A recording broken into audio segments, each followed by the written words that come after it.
They were born different, and no one saw it coming. From babies who glow in the dark to others born with features science can't explain, these stories will make you question everything you know about genetics.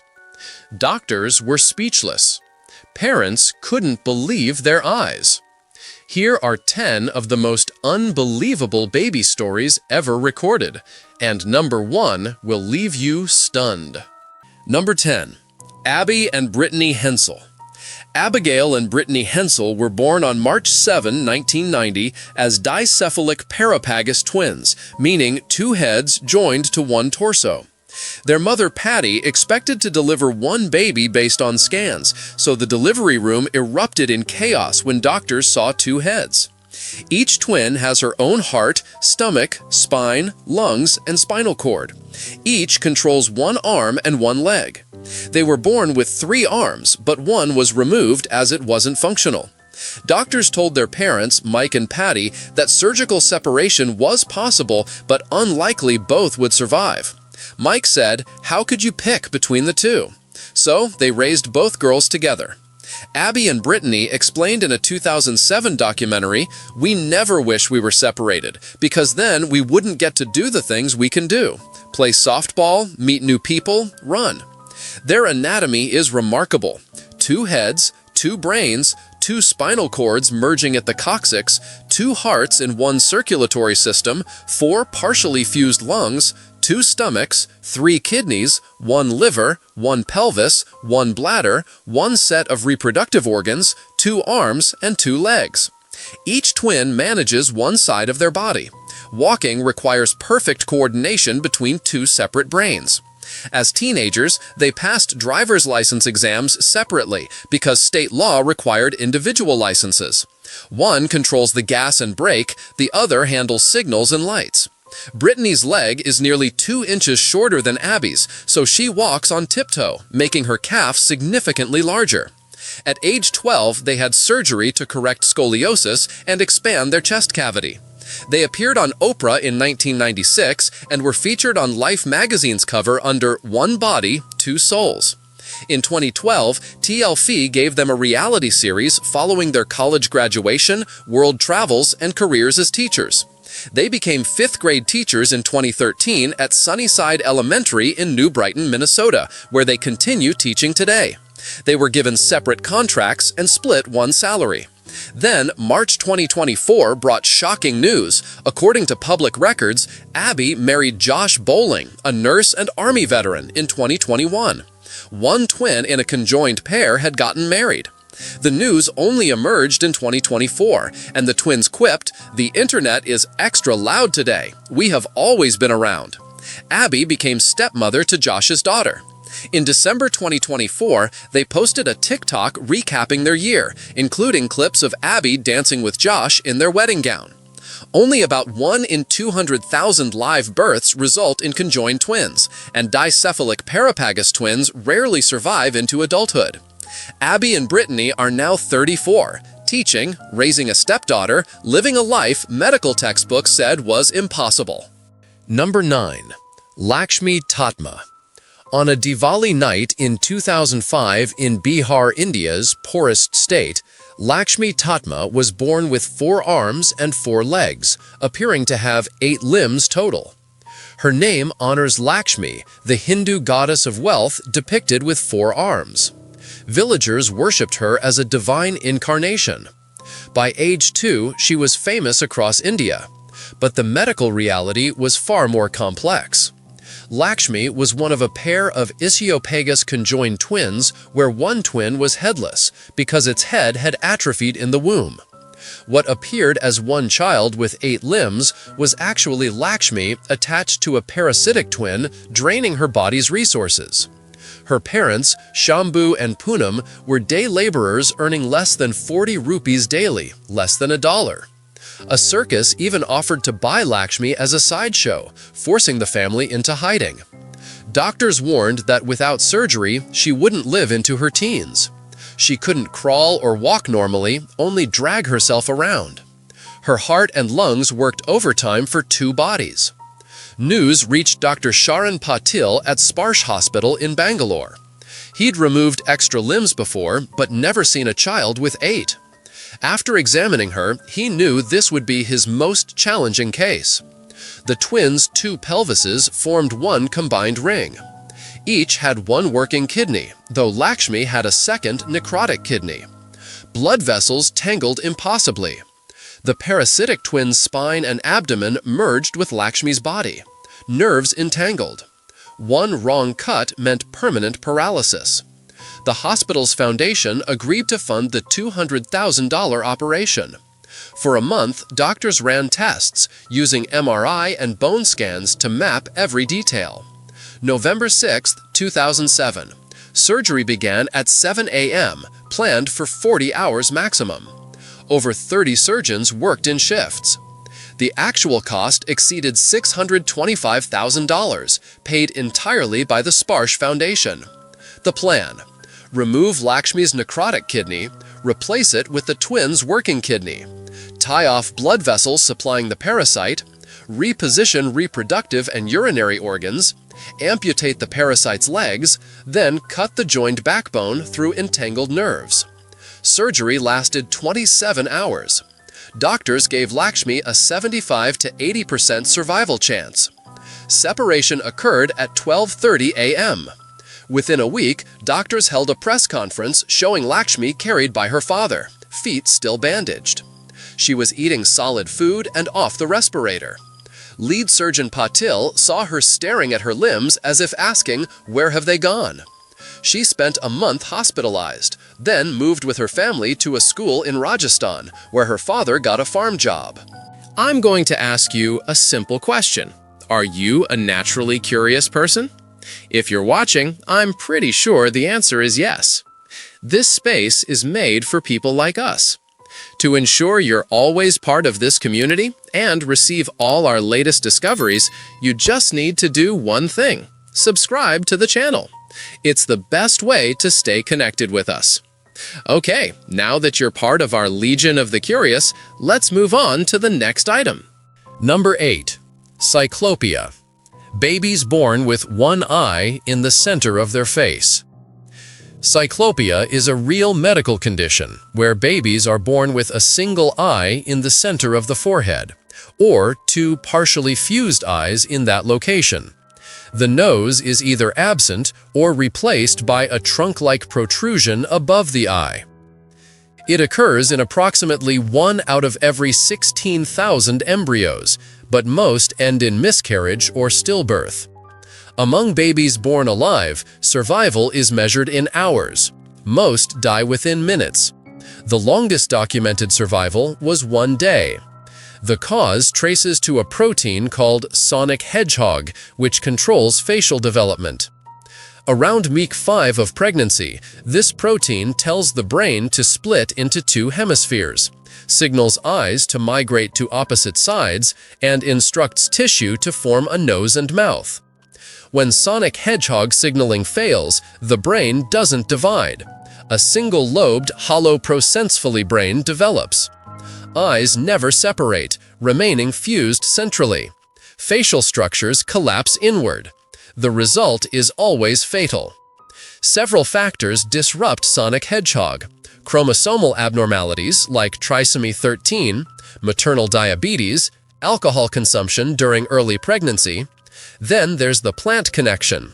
In the 1950s, Idaho sheep ranchers noticed lambs born with single central eyes. Veterinarians traced it to pregnant ewes grazing on corn lily, which contains cyclopamine that blocks sonic hedgehog signaling. When sheep ate the plant on day 14 of gestation during facial formation, their lambs developed cyclopia at alarming rates. This proved environmental toxins could cause the condition. Other plants with similar alkaloids, including Jimson weed, trigger the same defect. Human cases linked to plants are rare but possible. In 2015, a baby in Egypt was born alive with cyclopia and survived several hours. Photos showed a single large eye centered on the forehead with no nose. A 2006 India case showed a stillborn with the characteristic single eye and proboscis, a tube-like structure where the nose should be. The proboscis doesn't function, just hangs uselessly. The brain damage explains impossible survival. Without two hemispheres, basic life functions fail. Number 7. Anencephaly. Babies born without major parts of their brain and skull. Anencephaly means without brain. Babies arrive missing large portions of brain and skull. The skull top never forms, leaving brain tissue exposed or absent. The forebrain and cerebrum, controlling thought, consciousness, and voluntary movement, fail to develop. What remains is the brainstem managing automatic functions temporarily. Photographs show the impact immediately. Flattened or missing skull top, bulging eyes because bone structure above never formed, exposed brain tissue under thin membrane. Many parents describe the appearance as frog-like due to wide-set protruding eyes and flattened head. It occurs in 2 to 3 out of every 10,000 U.S. pregnancies. Hispanic women show higher rates, possibly from folic acid deficiency. The condition is fatal in virtually 100% of cases. Most die within hours or days. Many are stillborn. The longest survival was a girl who lived 2 years and 174 days, extraordinarily rare with severely compromised quality of life. The failure happens during pregnancy's first month, days 23 to 26 after conception, when the neural tube forming brain and spinal cord should close. In anencephaly, the upper portion fails to seal, creating an open neural tube defect. Without protective skull, developing brain tissue gets damaged by amniotic fluid exposure. Some tissue degenerates completely before birth. Folic acid became a game changer. 1990s research showed women taking 400 micrograms daily before conception and during early pregnancy reduced risk by 50 to 70%. This led to mandatory folic acid fortification of bread, cereal, and grains in the U.S. starting 1998. Anencephaly rates dropped significantly after. But folic acid deficiency isn't the only factor. Maternal diabetes with uncontrolled blood sugar, obesity, certain anti-seizure medications, and hyperthermia during first trimester all increase risk. Genetic components matter too, with families having one affected child facing 2 to 5% recurrence risk. Baby K, born in Virginia in 1992, became famous when her mother demanded full life-sustaining treatment despite the diagnosis. The hospital wanted comfort care only, arguing treatment was futile. The case went to court multiple times, establishing legal precedent on parental rights versus medical ethics. Baby K lived 2.5 years, mostly ventilator-dependent, never achieving meaningful consciousness. Another case was Jaxie Foley, born in Oklahoma in 2015. Her parents, Nate and Jessica, chose to continue pregnancy, knowing she'd die shortly after birth. They wanted to meet her, hold her, say goodbye. Jaxie lived 4 hours while her parents photographed, sang to her, created memories. Her story went viral, highlighting organ donation from anencephalic babies, controversial in medical ethics. Number 6. Jackson Emmett Buell. Jackson Buell was born in Orlando, Florida on August 27, 2014, missing approximately 4/5 of his brain. He had microhydranencephaly, combining 2 catastrophic conditions. Microencephaly means abnormally small brain and skull. Hydranencephaly means the brain's main thinking regions are almost entirely absent, replaced by fluid.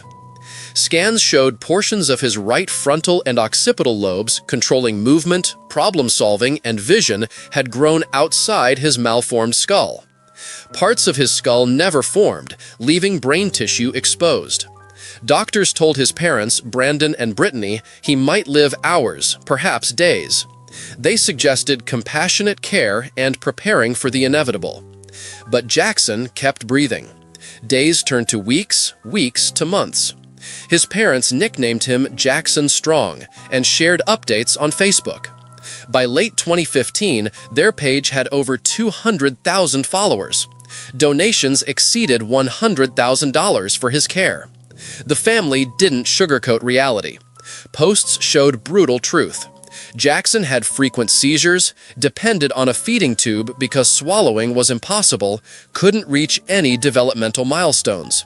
Rolling over, sitting up, walking, talking would never happen. But he still connected with the world in stunning ways. He recognized his parents' voices and calmed when they spoke. He responded to music, his face changing expression with certain songs. Most remarkably, he locked eyes with people in ways that felt deeply intentional. Medical challenges were relentless. Beyond missing brain tissue, Jackson dealt with constant health crises. His parents became experts managing seizure medications, operating feeding tube equipment, recognizing subtle signs something was dangerously wrong. Hospital stays became routine. Every respiratory infection could turn life-threatening. Temperature regulation was constant struggle, because brain regions controlling body temperature didn't exist. Number 5. Milagros Cerrone and Tiffany Yorks. Cyanomelia carries the nickname mermaid syndrome. Babies are born with legs fused together from pelvis down, creating what looks like a single limb or mermaid's tail. But external fusion is just the beginning. Most babies with cyanomelia are born without kidneys, bladder, proper intestines, and external genitalia. It occurs in approximately 1 out of every 60,000 to 100,000 births. 1/3 to 1/2 of pregnancies end in stillbirth. Among those born alive, most die within hours or days because their bodies can't function without kidneys to filter waste. A few names stand out as rare exceptions, surviving past infancy. Tiffany Yorks from Clearwater, Florida, holds the record as longest surviving cyanomelia patient documented. Born May 7, 1988, she underwent surgery before her first birthday to separate fused legs. The procedure was groundbreaking. Surgeons inserted balloon-like expanders under her skin, gradually filling them with saline over weeks. The skin stretched and grew, creating enough tissue to cover 2 separate legs. Surgery succeeded, but Tiffany's challenges continued. Her leg bones remained abnormally fragile throughout life. She used crutches or wheelchair for mobility. Despite limitations, she lived a remarkably full life, attending school, making friends, becoming an inspiration. She survived until February 24, 2016, passing away at 27 from complications. Another famous case was Shiloh Jade Pepin, born August 4, 1999, in Kennebunkport, Maine. Her case was more extreme. Shiloh was born without bladder, uterus, rectum, with only 6 inches of large intestine, without vagina, with just 1/4 of one working kidney. Her body was fused waist down.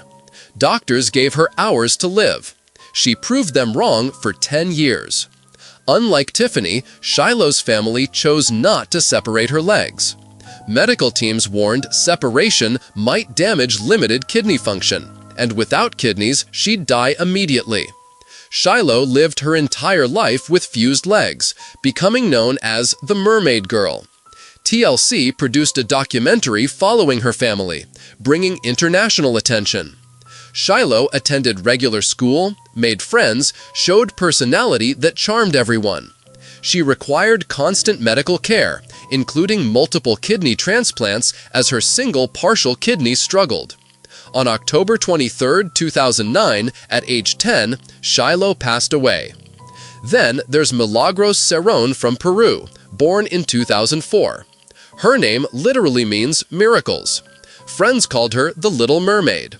Milagros had her leg separated at age 2 by Peruvian specialists, making headlines worldwide in 2006. Surgery was considered massive success. Photos showed her taking first independent steps, a milestone nobody thought she'd reach. But like all cyanomelia survivors, she faced ongoing complications, with kidneys, digestive system, urogenital organs requiring repeated surgeries throughout childhood. More recently, in 2021, Harper Gray from Carmel, Indiana, became another survivor making medical history.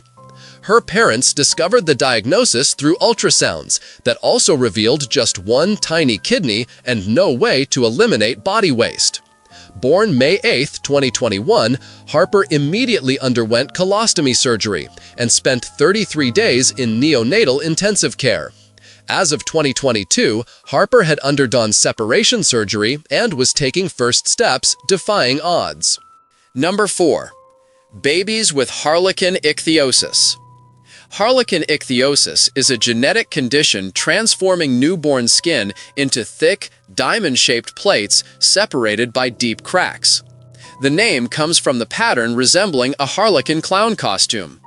It occurs in roughly 1 out of every 300,000 births.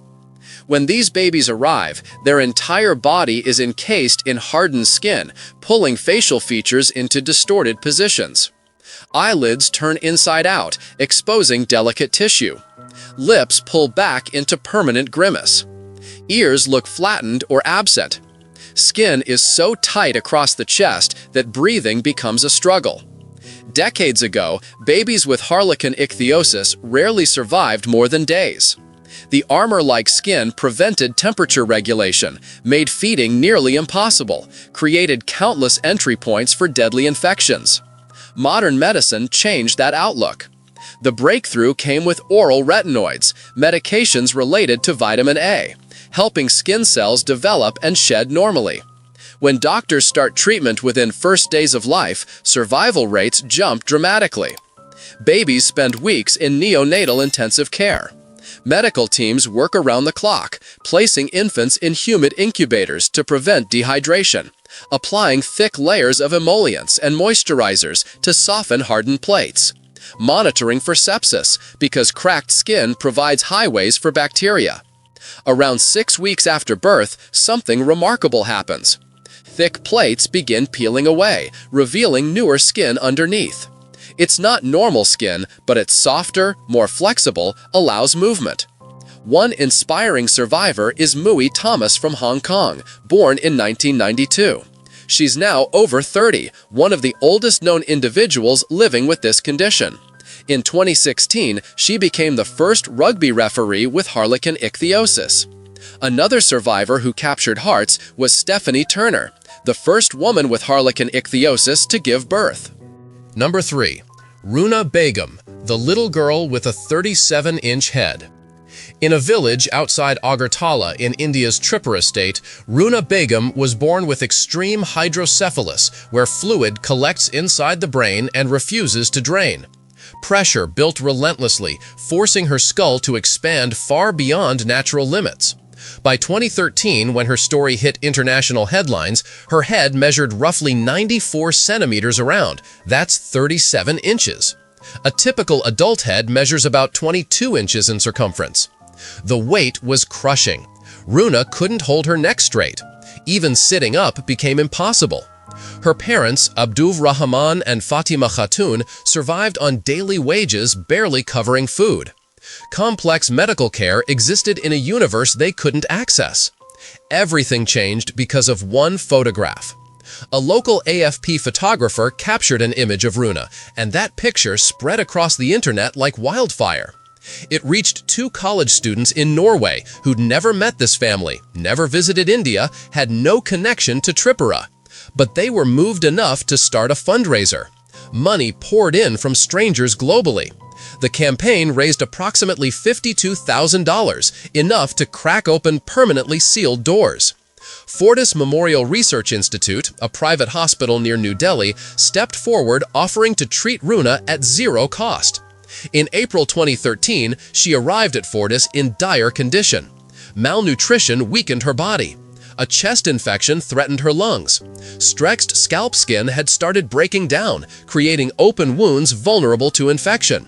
Doctors began with a shunt, a small device surgically implanted to drain excess fluid from brain into body where it could be absorbed. That single intervention eased some relentless pressure. Then came multiple staged operations aimed at gradually shrinking her skull and protecting brain tissue underneath. Over 3.5 months, surgeons performed procedure after procedure, including cranial vault remodeling, complex reconstruction of skull bones themselves. By the time Runa left hospital, her head had decreased from roughly 94 centimeters to about 58 centimeters, approximately 23 inches. The reduction gave her family something they'd almost forgotten: hope. For the first time, Runa could interact more with surroundings, respond with simple sounds, show signs of developmental progress. But hydrocephalus doesn't offer quick fixes. In 2015, her family brought her back to Fortis for additional surgeries. The goal evolved beyond just reducing size. Doctors needed to rebuild enough skull support so her neck could manage the weight. Number 2. Baby Dominique, born with extra legs and a second spine. In Côte d'Ivoire, baby girl Dominique arrived carrying something terrifying her parents into silence. Attached to her upper back were parts of another body: extra waist, legs, feet, and even a second spine. Doctors explained this was a parasitic conjoined twin, rare spine joint form called Rachipagus. The undeveloped twin couldn't survive independently, but drained strength from Dominique's healthy body like a parasite feeding off its host. When she reached 10 months, her family managed to bring her to Advocate Children's Hospital in Park Ridge, Illinois. Medical teams made one thing crystal clear from start: this wasn't about cosmetic appearance or social stigma.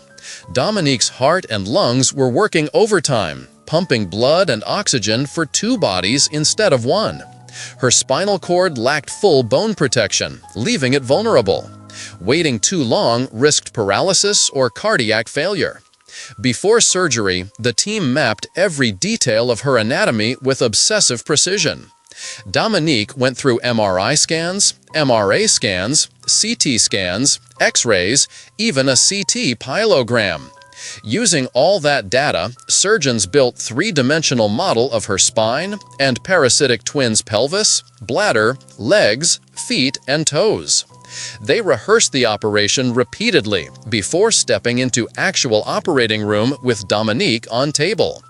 March 8, 2017 became the day more than 50 specialists gathered for what would become 6-hour surgical marathon. 5 surgeons worked in coordinated precision with one mission: remove parasitic twins' lower body in one piece while safeguarding Dominique's spine and nerve pathways. Against impossible odds, the plan worked exactly as intended. Her recovery stunned even seasoned medical staff. The very next day, Dominique sat up. Just 5 days later, she was discharged into care of her Chicago host mom, Nancy Swab, arranged through Children's Medical Mission West. By late April 2017, she boarded a flight back to Côte d'Ivoire, reunited with biological parents. Doctors predicted she could now look forward to completely normal life. How rare was her condition?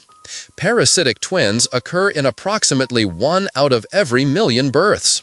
Rachipagus, the specific form joined at spine, pushes rarity even further into statistical shadows. Most medical professionals never encounter a single case in entire careers. The final chapter arrived in 2018 after a year of hopeful updates and celebratory photos. Dominique died suddenly back home in Côte d'Ivoire. Her host family shared she developed high fever, possibly from malaria, a disease killing hundreds of thousands of African children yearly. Number 1. Vanellope Hope Wilkins, the girl whose heart beat outside her body. Vanellope Hope Wilkins is a name you don't forget. When her parents, Naomi Findlay and Dean Wilkins from Bulwell, Nottinghamshire, went in for a 9-week scan, doctors gave them news that stopped their world. Their baby's heart wasn't inside her chest, it was growing on the outside. The condition is called ectopia cordis, and almost every case ends in heartbreak. Many babies are stillborn. Doctors offered the option to end pregnancy, but Naomi and Dean held on to the slimmest chance their child could live. She came into the world on November 22, 2017 at Glenfield Hospital in Leicester. The C-section was planned 3 weeks early, ahead of her Christmas Eve due date, to lower risk of infection or injury to the exposed heart. Within less than an hour of birth, the clock started ticking. Around 50 specialists swarmed into action. They wrapped her tiny body in sterile plastic bag to protect the heart, slid in breathing tube, moved straight into surgery. Their goal was simple in words, but nearly impossible in practice. Give that little heart a safe home inside her chest. To understand why this was extraordinary, you need to know how rare ectopia cordis is. It shows up in about 5 to 8 babies out of every million births. Even then, less than 10% survive. Most babies also have other major heart defects. Vanellope's heart itself was structurally normal, which gave doctors the narrowest of openings. The journey was far from over after that first operation. Surgeons couldn't simply close a chest that had no bone. In those first days, they worked step by step. They created space in chest cavity, used custom splint and mesh for support, then pulled skin over heart. Because she had no sternum and too few ribs, they even borrowed skin from under her arms to bring midline together. For 2 tense weeks, doctors and nurses hovered in intensive care, watching every heartbeat and breath as gravity and time slowly helped her heart settle deeper into body. 3 surgeries later, Vanellope was still here, crying, moving, proving every prediction wrong. Staff at Glenfield admitted they didn't know of any other baby in the UK who had survived this condition. Skip forward 7 years. On April 16, 2025, she returned to Leicester. Now big enough for surgery, doctors had been waiting to attempt since the day she was born, building real protection around her heart. At East Midlands Congenital Heart Centre, a team of surgeons led by Nitin Pedwarthan and Ikenna Ome with visiting expert Nagarajan Muthialu carried out an 8-hour procedure.